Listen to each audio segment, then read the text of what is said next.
Fala pessoal, hoje vamos falar sobre o caso das joias de Bolsonaro, que se refere-se a um episódio iniciado em outubro de 2021, quando o governo Jair Bolsonaro tentou trazer ao Brasil de forma possivelmente ilegal joias presenteadas pela Arábia Saudita para a primeira-dama e para o presidente.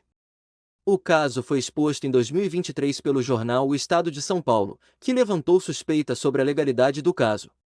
Na reportagem, as peças foram descritas no valor de 16,5 milhões de reais. A Receita Federal posteriormente avaliou em 5 milhões de reais. O inquérito aberto pela Polícia Federal Brasileira investiga possíveis crimes de descaminho e peculato. A priori, os itens interceptados encontravam-se numa escultura em formato de cavalo, com danos visíveis na região das patas.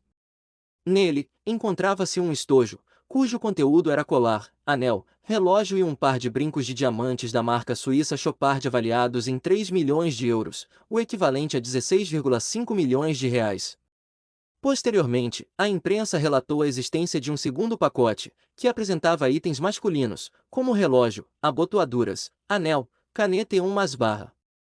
Esses artigos, segundo o ex-presidente, foram destinados ao seu acervo pessoal. Em meados de 2021, o ministro de Minas e Energia Bento Albuquerque foi à Arábia Saudita representar o governo brasileiro na reunião de cúpula Iniciativa Verde do Oriente Médio, realizada na capital daquele país. Ao retornar em 27 de outubro de 2021, as joias, que estavam na mochila de seu assessor Marcos André Sueiro, foram apreendidas no aeroporto de Guarulhos numa fiscalização de rotina. No Brasil, é obrigatória a declaração ao fisco de qualquer bem que entre no país cujo valor seja superior a $1.000. Caso contrário, a entrada é ilegal. A maneira correta de se retirar as joias seria fazer o pagamento do imposto de importação, que equivale a 50% do valor estimado do item, além de uma multa de mais 25%, pela tentativa de entrar no país de forma ilegal. Portanto, a retirada formal e legítima das joias apreendidas estimadas em 16,5 milhões de reais custaria 12,3 milhões. Como o pagamento estava fora de cogitação, restou a Bolsonaro recorrer a órgãos do próprio governo. Pouco tempo depois, o ministro retornou à área da alfândega e tentou usar o cargo para liberá-los. Neste momento, registrado em câmeras de segurança, Albuquerque disse que se tratava de um presente do governo da Arábia para Michele Bolsonaro. Mesmo assim, o agente da Receita reteve as joias.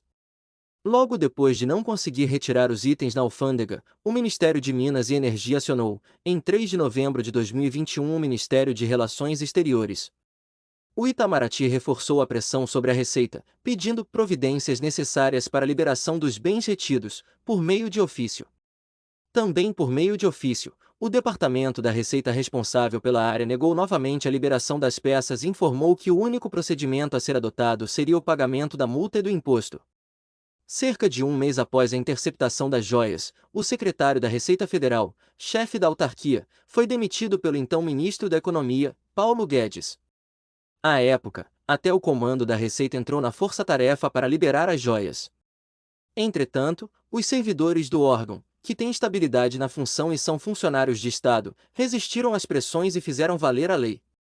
Bolsonaro tentou recuperar as joias 8 vezes utilizando seu próprio gabinete, 3 ministérios, Economia, Minas e Energia e Relações Exteriores, e militares, a última em 29 de dezembro de 2022, 3 dias antes do fim de seu mandado, mas não teve sucesso.